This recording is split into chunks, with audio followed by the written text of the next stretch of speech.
When we think about competition in business, we often picture rival companies fighting for customers. But success isn't just about your direct competitors. It's about the whole competitive environment. That's where Porter's 5 forces comes in. In this lesson, you'll learn how to use this framework to evaluate the competitive pressure in your industry. By the end, you'll understand what forces shape profitability and how you can strategically respond to them. Porter's 5 forces is a framework developed by Harvard professor Michael Porter. It helps businesses assess industry attractiveness by analyzing 5 key forces. These include the threat of new entrants, the bargaining power of suppliers, the bargaining power of buyers, the threat of substitutes, and competitive rivalry. Each of these forces reveals something important about the risk and opportunity in your market. Let's start with the threat of new entrants.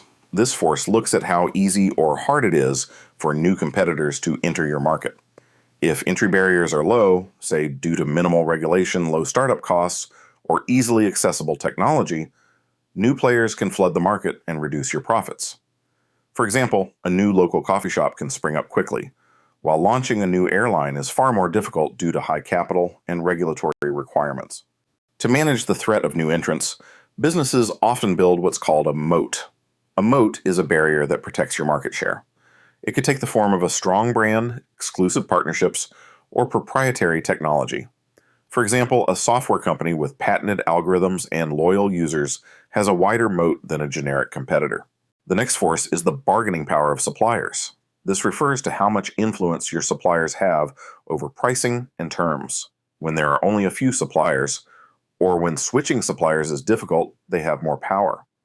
Think of a tech manufacturer that relies on one key chip supplier. If that supplier raises prices, the tech company has few alternatives, making it more vulnerable.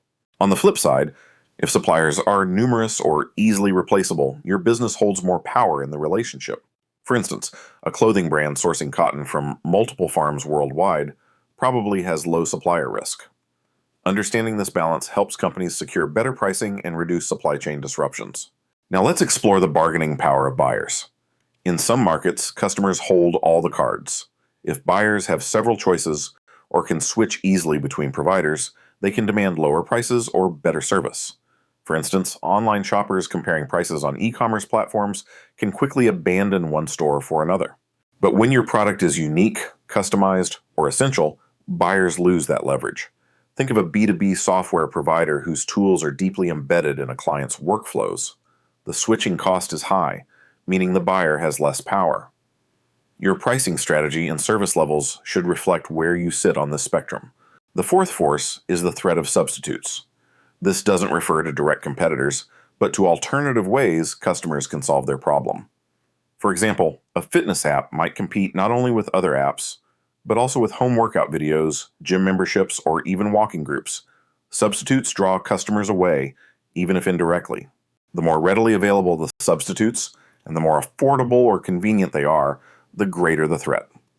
Businesses need to understand substitute offerings not as an afterthought, but as serious competition for customer attention, time, or money. Finally, we have competitive rivalry. This force examines how intense competition is among existing players in the industry. In a highly competitive market, price wars, aggressive marketing, and rapid innovation are common.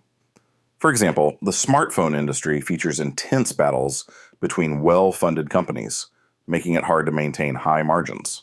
Rivalry tends to be fiercer when there are many competitors, when products are similar, or when growth is stagnant.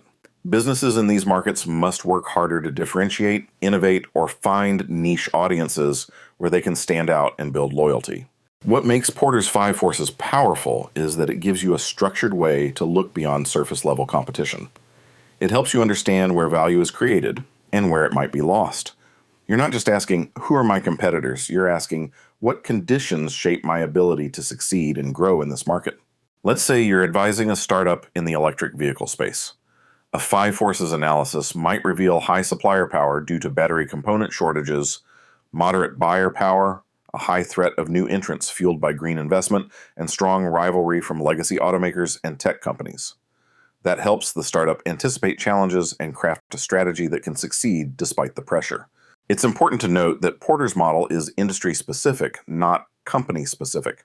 That means you use it to evaluate the overall structure of an industry, not the performance of one business alone. This perspective helps leaders spot long-term trends and structural risks that may not show up in a quarterly report. Porter's 5 Forces is also most effective when used alongside other tools. It gives you a broad view of industry pressure, but combining it with analysis like SWOT, strengths, weaknesses, opportunities, threats, or PESTLE, political, economic, social, technological, environmental, legal factors, adds depth. Together, they provide a more complete strategic picture. To get the most value from this framework, revisit it regularly. Markets evolve. A new regulation or shifting consumer trend can change the balance between forces. For example, increased environmental awareness might increase the threat of substitutes in the plastics industry as buyers look for sustainable options. So how do you put this into practice? Start by picking an industry, your own or one you're interested in. Assess each of the 5 forces, assign a high, medium, or low level of pressure for each. Then ask yourself, what does this mean for profit potential? Where are the big risks? What should my strategy defend against? To wrap up, Porter's 5 Forces helps you understand the bigger picture of competition. It goes beyond rivals to show how suppliers, buyers, new entrants, and substitutes all influence strategic choices. In our next lesson, we'll take this a step further by exploring how strategic tools are evolving in the digital and AI age.